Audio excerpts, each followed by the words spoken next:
I know मैं late हूँ, पर मैंने फाइनली अनचार्टेड को पूरे डिटेल के साथ कर लिख लिया है और मैंने सारे गेम्स के साथ उसको कंपेयर भी कर दिया है पूरे डिटेल में।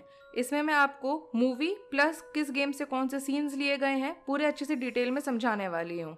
इस मूवी की जो रेटिंग है वो भी फ्लक्चुएट हो रही है, फिर भी फिलहाल के लिए मैं आपको बता देती हूँ कि इसकी IMDb रेटिंग 6.7 आउट ऑफ 10 है। ये रॉटन टोमेटो पे 41% फ्रेश है और इसका मेटाक्रिटिक स्कोर 47% है। मगर ये अभी फाइनल नहीं है। एक और चीज़ मैं पहले यहाँ पे क्लियर कर देना चाहती हूँ कि अनचार्टेड की जो वीडियो गेम है उससे इसका डायरेक्ट अडेप्टेशन कुछ भी नहीं है, मगर गेम में से कुछ कुछ चीज़ें लिए गई हैं, जैसे कि मैंने आपको पहले भी बताया कि मैं उसको अच्छे से डिटेल में एक्सप्लेन करूँगी आगे।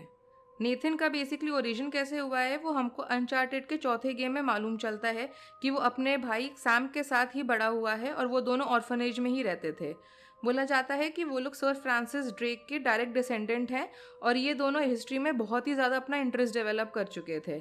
गेम के अकॉर्डिंग सैम ऑर्फनेज से भाग जाता है और फिर कभी भी नहीं दिखाई देता, मगर जाते हुए वो एक रिंग छोड़ के जाता है जो ड्रेक का होता है। इसका मूवी के पोस्ट क्रेडिट सीन में काफ़ी ज़्यादा रेफरेंस होता है और आगे हम लोग इसे भी डिस्कस करेंगे और इसके नेक्स्ट सीक्वल में भी इसके आने की पॉसिबिलिटी बनती है इससे। नेथन 15 साल से अकेले रह रहा होता है न्यूयॉर्क में, जहां वो एक बारटेंडर की जॉब कर रहा होता है, लेकिन साथ साथ में वो लोगों की पॉकेट भी मारता है अपने सर्वाइवल के लिए। एक रात उसकी मुलाकात विक्टर सलिवन से होती है, जिसको हम लोग यहाँ पे बेसिकली सली बोलते हैं, और उसके साथ मिलके वो लोग एक फॉर्च्यून के पीछे उसको ढूंढने की कोशिश कर रहे होते हैं। बोला जाता है कि दुनिया का सबसे बड़ा गोल्ड का खजाना है और उसको ढूंढने का राज सिर्फ एक क्रूसीफिक्स की 2 चाबियों में है।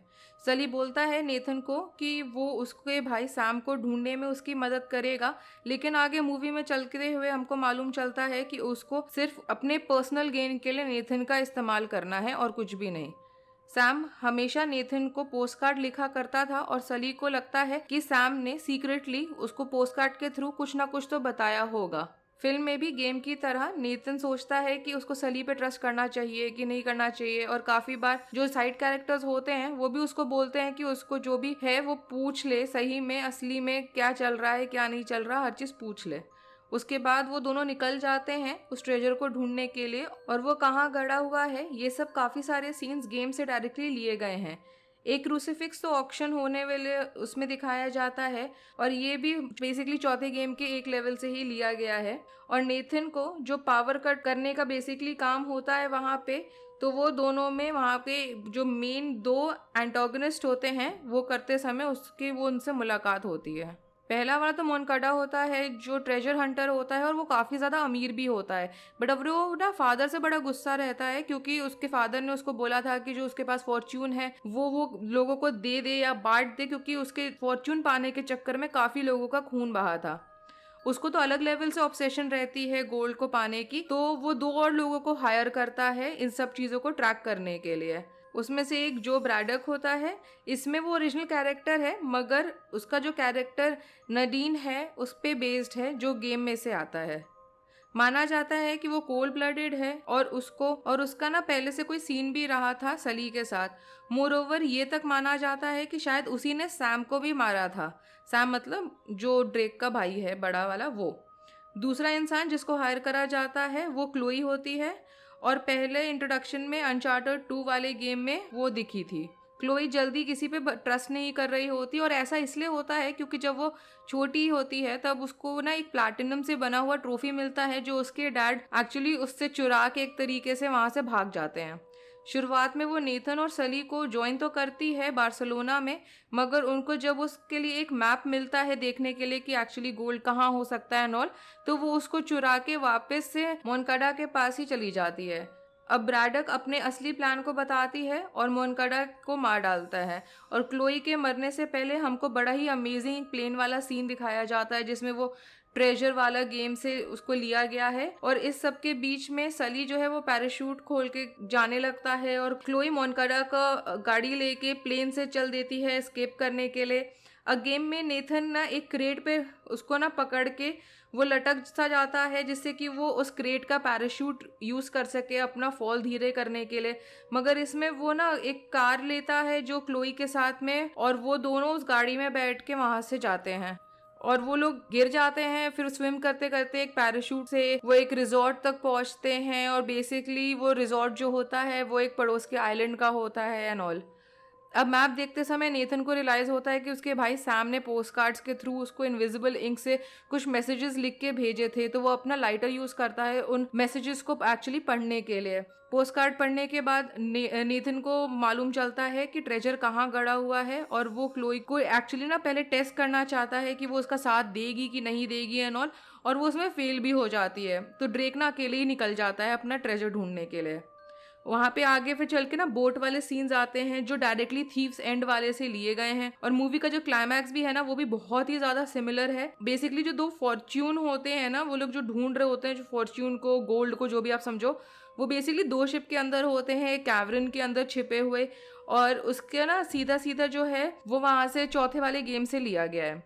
सली बताता है कि वो नेथन को सारे टाइम से अभी तक ना ट्रैक कर रहा होता है, और नडीन और उसका जो गैंग वाले होते हैं ना वो भी वहां आ जाते हैं, everything just like goes down, मतलब it's like shit goes down. इसके बाद हेलीकॉप्टर का इस्तेमाल करके वो लोग ना उन दोनों शिप को हवा में उड़ा लेते हैं, और फिर ये भी पहले गेम के फिनाले जैसा ही है जिसमें नेथन ट्रेजर के बीच हवा में उड़ रहा होता है। और इसमें जो है ना मूवी में जो भी सुपर नेचुरल एलिमेंट्स है ना गेम वाले, वो बेसिकली इसमें नहीं लिए गए हैं। और वापस अगर ट्रेजर पे आए तो हवा में ट्रेजर के साथ उड़ते टाइम जो नेथन है ना वो उन पे एक तरह से हावी हो जाता है, और वो कैनन का इस्तेमाल करता है लाइटर से उसको जला के, एक तरीके से ब्रैडक के जो फोर्सेस हैं उसको हराने के लिए। और फिर नेथन ना शिप से लटक रहा होता है, और सली को ना अब डिसाइड करना है कि उसके लिए ज़्यादा इंपॉर्टेंट क्या है, नेथन को बचाना या फिर गोल्ड को लेके जाना। और वो एक्चुअली नेथन को चुनता है, that is very good actually. और वो गोल्ड जो होते हैं ना वो ब्रैडक के ऊपर गिरती है, और फिर वो गिर जाती है पानी में, और उसके ऊपर वो शिप जाके उसके सर पे गिरता है एंड खत्म। यहाँ पे फिर सली ना नेथन को हाथ से एकदम जोर से पकड़ लेता है, और इसका ना सैम का जो इंट्रोडक्शन का टाइम हुआ था उस टाइम पे ही दिखाया जाता है। और नेथन सैली को ना आखिरी में एक गम देता है खाने को जो वो वेस्ट कर देता है, और ये इंटरेक्शन भी ना तब दिखाया जाता है जो बेसिकली वो उसके और उसके भाई के बीच में हुआ था जब वो बच्चे थे। और नेथन कुछ गोल्ड बचा तो लेता है, मगर वो उतना काफी नहीं होता जितना सली ने एक्सपेक्ट करा होता है। तो नेथन उसको बोलता है कि कोई बात नहीं, हम लोग वापस से डाइव करके उनको रिट्रीव कर लेते हैं। और बेसिकली जो गोल्ड को रिट्रीव करने वाला ये सब जो सीन है ना वो बेसिकली हमें चौथे गेम के स्टार्टिंग में दिखाया जाता है। जो चौथा गेम स्टार्ट होता है ना वो यहीं से स्टार्ट होता है, और वो लोग ना उड़ के निकल जाते हैं वहाँ से, मगर क्लोई अभी भी मिसिंग होती है। और उसके बाद हमको हमारा पहला पोस्ट क्रेडिट सीन दिखाया जाता है जो टाइटल के तुरंत बाद ही आ जाता है। एक जेल के सेल के अंदर, जिसका हमें पता नहीं है कहाँ पर है वो जेल का सेल, वहाँ पे हमको मालूम चलता है कि सैम अभी भी जिंदा है क्योंकि उसको वो दिखाया जाता है। और वो अपने भाई को ना एक पोस्ट कार्ड लिखता है बताते हुए कि उसको हमेशा चौकन्ना रहना चाहिए। और उसके नेक्स्ट सीन से ये बेसिकली टाई अप भी हो जाता है। और सैम का जो रोल यहाँ पे है ना वो रूडी पनकव निभा रहे हैं, और मोस्ट लाइकली वो अगली फिल्म में रहने वाले हैं, और वो फाइनली नेथन से भी मिलेंगे। मतलब कि बेसिकली सैम का जो कैरेक्टर है वो नेथन वाले कैरेक्टर से मिलेगा नेक्स्ट फिल्म में मोस्ट लाइकली। और चौथे गेम में ना एक लेवल था जिसमें प्रिजन से एस्केप करना होता है ड्रेक और उसके भाई को, तो वो मोस्ट लाइकली अगले मूवी के पार्ट में दिखाया जा सकता है। और सैम अपने भाई को एक वार्निंग देना चाहता है बहुत ही ज़्यादा डेस्परेटली, बट ऐसा लगता है कि शायद उसके पोस्ट कार्ड्स जा नहीं रहे और समथिंग लाइक दैट हैपन्स। और इसका हमको ना एक गैब्रियल रोमन से मालूम चलता है जो दूसरे पोस्ट क्रेडिट सीन में आता है, और ये वैसे मूवी के ट्रेलर में भी दिखाया गया था अगर किसी ने ध्यान दिया हो तो। और बता दूं मैं पहले कि रोमन जो है ना वो पहले वाले गेम का विलन है, वो हमेशा वाइट कपड़े पहनता है, और वो एल डोरेडो वाला जो गोल्ड का कुछ होता है उसको ढूंढने के लिए एकदम ही पागल रहता है, और उसको मिल भी जाता है, और उसके अंदर ना कुछ ताकत होती है कि वो इंसानों को ज़ॉम्बी में बदल देता है and all that. But anyway इस मूवी की ना हम लोग एक्सप्लेनेशन यही ख़त्म करते हैं। सेकंड जो मूवी आएगी तब हम लोग दूसरा उसको एक्सप्लेन कर लेंगे, इतना बहुत डिटेल में अभी और ज़्यादा घुसने का कोई पॉइंट नहीं बनता है। तो अगर आपको एक्सप्लेनेशन एक तरह से कंपैरिजन जो भी है वो आपको अगर पसंद आया हो ना तो do like the video and share with your friends and subscribe to the channel. Thanks for watching, bye.